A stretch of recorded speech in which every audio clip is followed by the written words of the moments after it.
1, do versículo 2 até o versículo 20. Peço que você me acompanhe na leitura. Marcos, capítulo 1, versos 2 a 20. Antes de lermos o texto, o título que eu quero dar aos irmãos, meus irmãos, é onde está ou qual é o papel do esforço humano na salvação.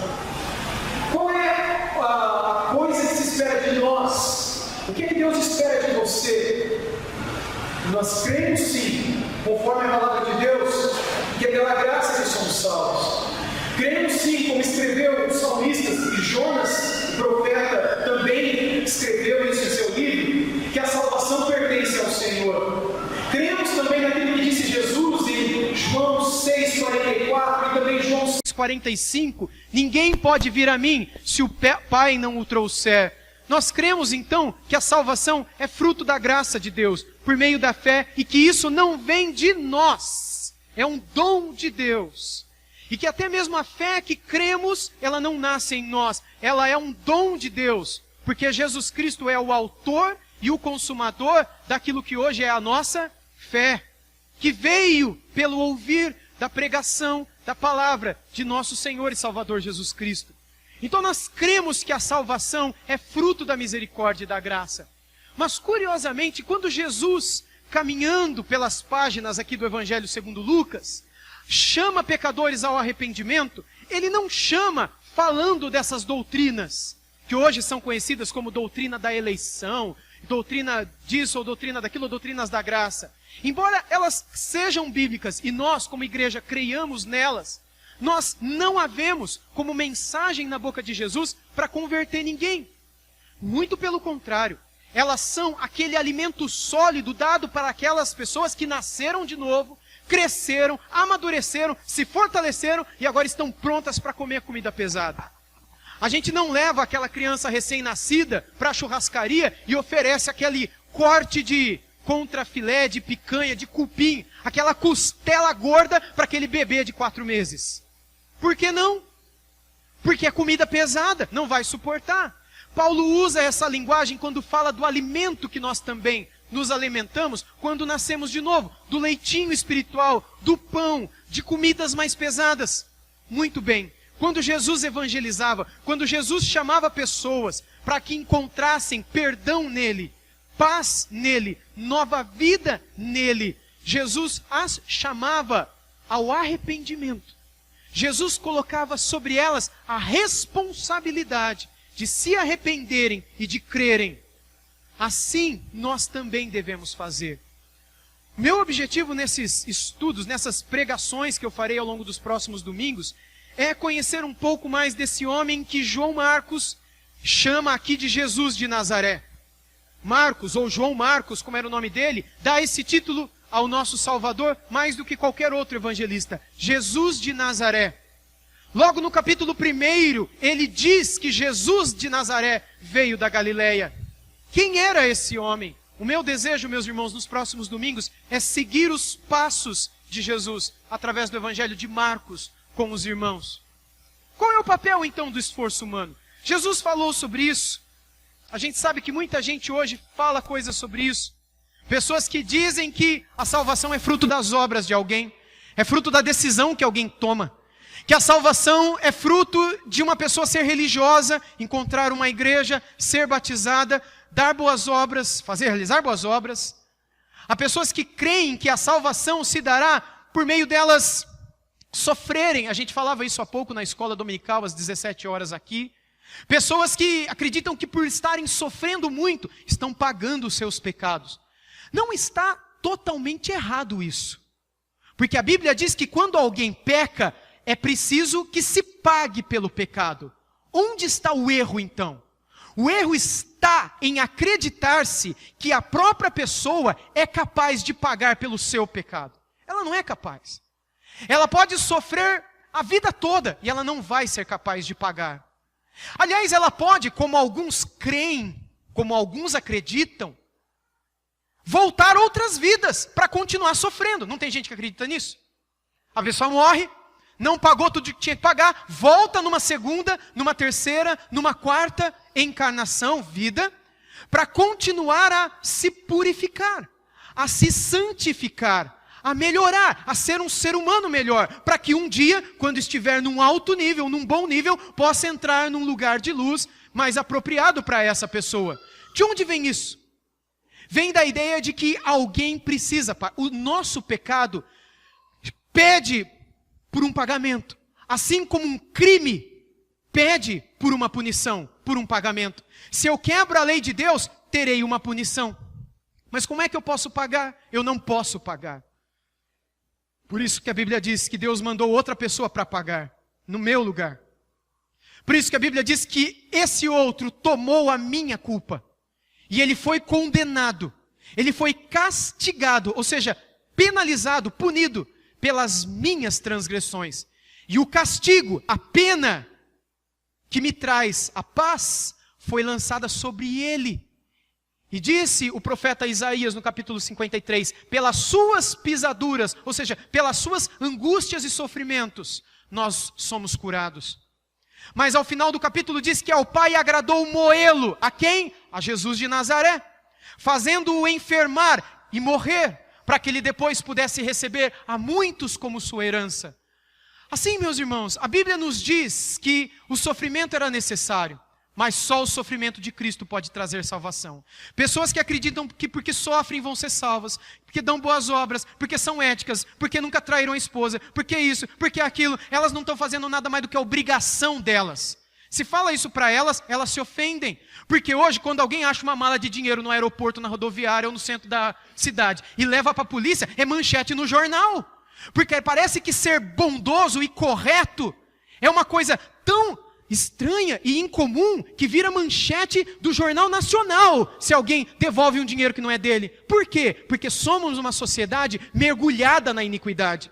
E quando vemos um gesto de bondade, nós nos admiramos. Em terra de cego, quem tem um olho é rei. Quando você vê alguém com um ato de bondade, os cegos falam, uau, né? Que maravilha! Tem alguém que está enxergando, mais ou menos, mas está enxergando. Ninguém enxerga nada. É todo mundo ruim, todo mundo rouba, todo mundo mente, todo mundo faz isso, todo mundo faz aquilo. Quando tem um que não faz, a pessoa bate no peito e fala, eu vou para o céu direto. Por que eu vou para o inferno? O inferno é para Adolf Hitler. O inferno é para o... Eu não vou falar outros políticos, porque vai que ofende algum outro, né? Mas o inferno é para essas pessoas. O inferno é para os bandidos, é para as piores pessoas da sociedade. Não para mim. Mas o que é que a Bíblia diz? O que é que as Escrituras falam sobre isso? Esse homem chamado de Jesus de Nazaré, apresentado aí em Marcos 1, ele tem algo para nos ensinar. No versículo 2, nós lemos assim: conforme está escrito na profecia de Isaías, eis aí envio diante da tua face o meu mensageiro, o qual preparará o teu caminho. Ele começa dizendo da profecia de Isaías. Que profecia é essa, meus irmãos? Essa é a profecia que está lá em Isaías, no capítulo 40, versículo 3, e também em Malaquias, capítulo 3, versículo 1. Na verdade, Marcos aqui está unindo duas profecias. E nestas duas, de Isaías e Malaquias, está dito que alguém viria para preparar o caminho. Em Marcos 2, no capítulo 1 ainda, versículo 3, nós lemos: voz do que clama no deserto, preparai o caminho do Senhor, endireitai as suas veredas. O que é isso? Isso daqui é um arauto. Aquele que clama do deserto é a expressão dos profetas Malaquias e Isaías. Mas por que preparai o caminho? No antigo Israel era comum que quando um rei estivesse chegando de uma batalha, que um arauto viesse à frente anunciando a sua vitória. Imagine vocês que Araraquara fosse um reino. Imagine que a nossa cidade tem um rei e tem muros ao redor da cidade. Estão imaginando? E tem um portão, daqueles de madeira grande, que cai em cima do riozinho. O Rio do Ouro que passa na... É o Rio do Ouro. E aí tem aquela ponte que cai em cima do rio e tem aqueles crocodilos enormes, porque o rio é... Imagina que ele é grande. E a muralha ao redor da cidade. E aí, o nosso reino araraquarense entrou em batalha com o reino de Américo Brasiliense. E tem alguns inimigos aqui. Não é? E aí então, Américo também é uma cidade cercada. Tem o rei de Américo Brasiliense. Espiões aqui infiltrados, né? E aí a gente sabe que o nosso exército entrou em batalha contra. E aí saiu o exército de Araraquara a batalhar contra o exército de Américo Brasiliense. E imagine você, os nossos portões, tais como os deles, ficaram fechados. Mas de repente o nosso se abre. E aí o que nós imaginamos? Quem vai entrar? É o rei de Américo Brasilense, o Adriano? Com os seus exércitos para nos dominar, para nos matar, para nos escravizar? Ou será que é o nosso rei voltando para anunciar a vitória? Quem é? A gente só vê aquelas engrenagens, daqueles ferros, aquelas coisas enferrujadas, fazendo aquele barulho, o portão descendo e ali bateu. E de repente a gente vê o arauto do nosso rei chegando. E ele vem cavalgando, num cavalo velho, mas ele vem, porque o cavalo branco está o rei. E ele vem tirando os bêbados do caminho. Ele vem tirando as crianças que estavam brincando, os cachorros, e todo mundo que estava lá no meio do caminho, porque o rei ia passar. Ele vinha preparando o caminho do rei, porque o rei viria assentado sobre um cavalo branco, com uma notícia boa. Em grego, essa palavra é evangelho, boa notícia. Dizendo, vencemos, temos a vitória, temos a libertação, nós ganhamos. Quando no verso 4, João Batista é apresentado dizendo, preparai o caminho do Senhor, endireitai as suas veredas, Deus está dizendo que João Batista é este homem, que Deus envia diante do rei dos reis, para preparar o caminho para a chegada do nosso Salvador. E o que o arauto, o que esse homem que vem à frente anuncia? João Batista no verso 4. Apareceu João Batista no deserto, pregando o batismo do arrependimento e remissão dos pecados. O que ele pregava? O evangelho. Veja, arrependimento e remissão de pecado, confessar pecado. No verso 5, saíam a ter com ele toda a província da Judeia, todos os habitantes de Jerusalém, confessando os seus pecados. O povo entendeu a mensagem de João Batista. Eles confessaram os pecados, porque entenderam que sem confessar pecado, não seriam salvos. E aí eles eram batizados. Onde? No rio Jordão. No verso 6 diz que as vestes dele, João, eram feitas de pelos de camelo. Era a moda, era o estilo, né? E ele trazia um cinto de couro e se alimentava de gafanhotos e mel silvestre. Esse tipo de coisa era comum, pessoal. Pessoas que se vestiam com peles de camelo, de onde João Batista veio, do deserto, era comum cintos de couro para prender esse vestido de pelo de camelo. Comer gafanhoto também, ainda hoje em alguns lugares orientais, comer gafanhoto e outros bichos diferentes, né, que a gente não come aqui. Eu acho que não come, né? Tem alguém que come aqui? Tá bom. Agora, existe uma longa discussão. Se o gafanhoto é o bichinho, ou se o gafanhoto é uma raiz. Alguém já ouviu falar que pode ser uma raiz? Que tem uma raizinha que parece um gafanhotozinho. E que também se chama de gafanhoto. Que se ele comia um ou outro, eu acho que era o bichinho. Porque era muito comum que eles comessem com mel. Não sei o gosto, não quero também ficar sabendo. Mas é só um parênteses. No verso 7 volta dizendo que ele pregava.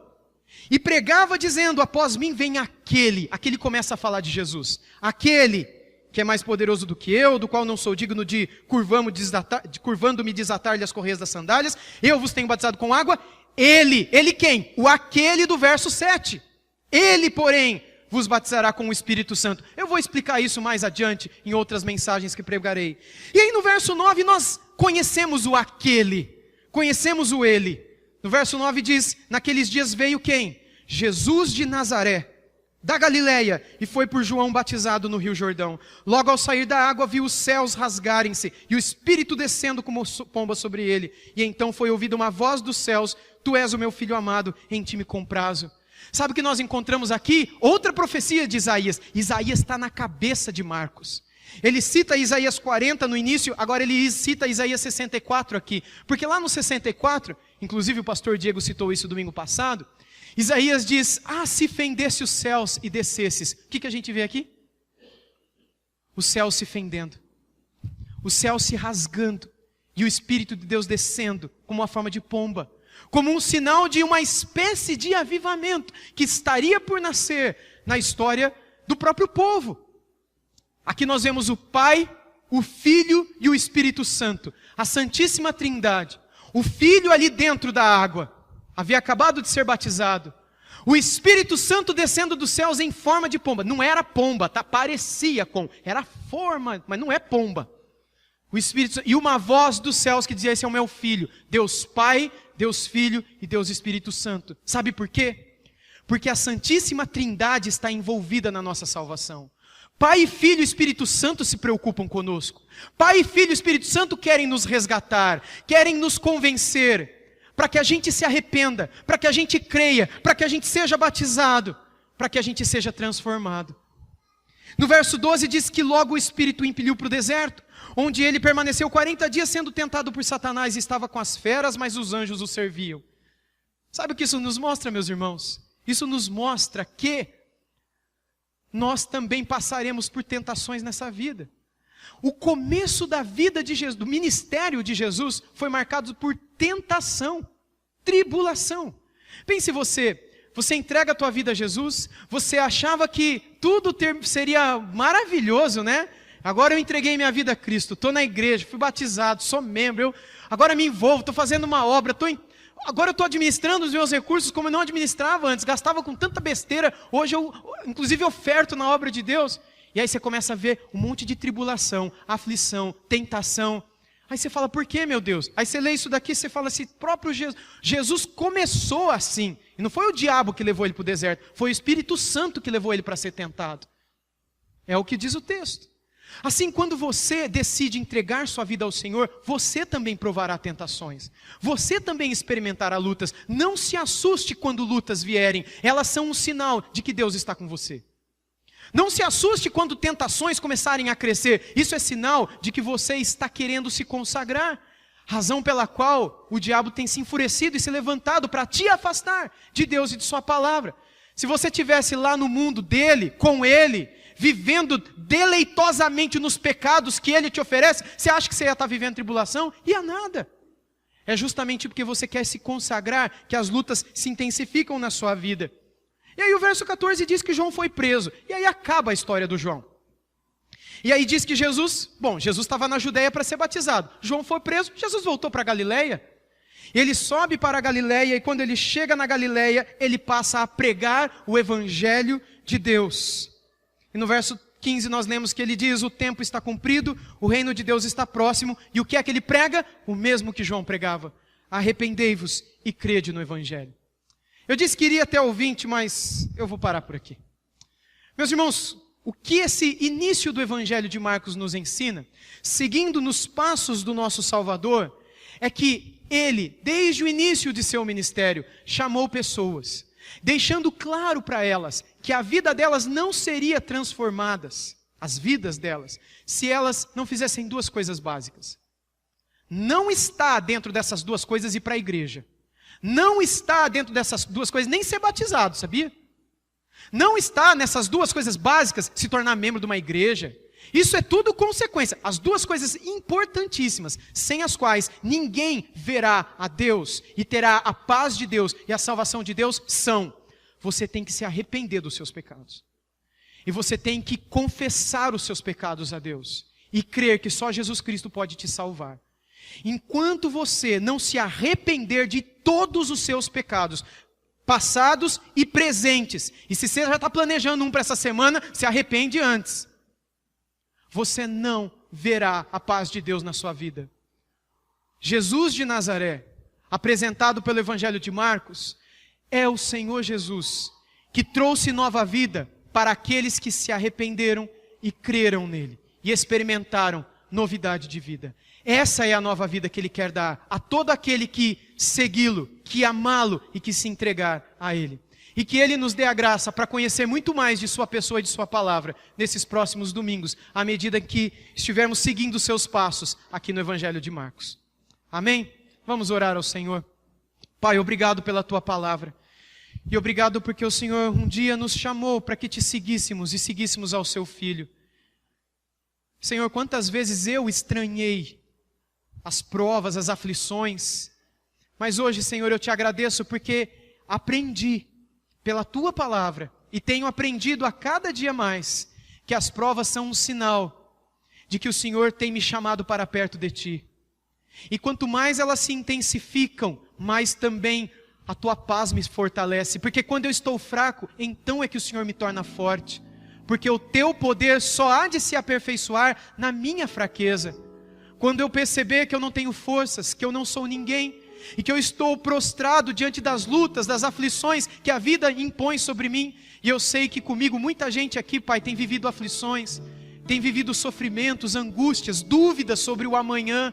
Senhor, que a Tua paz possa fortalecer cada um desses corações e dar a eles, ó Deus, a perseverança dos santos, para que eles não desanimem ao longo de sua peregrinação. E nunca deixem de crer, Senhor Deus, que o Senhor está com eles, e que a Tua vara e o Teu cajado estarão protegendo cada um deles, mesmo que eles estiverem passando pelo vale da sombra da morte. Obrigado porque o Senhor sempre está conosco. Por isso, Senhor, nos ajude a que nunca nos esqueçamos e nunca nos afastemos de Ti. Em nome de Jesus. Amém.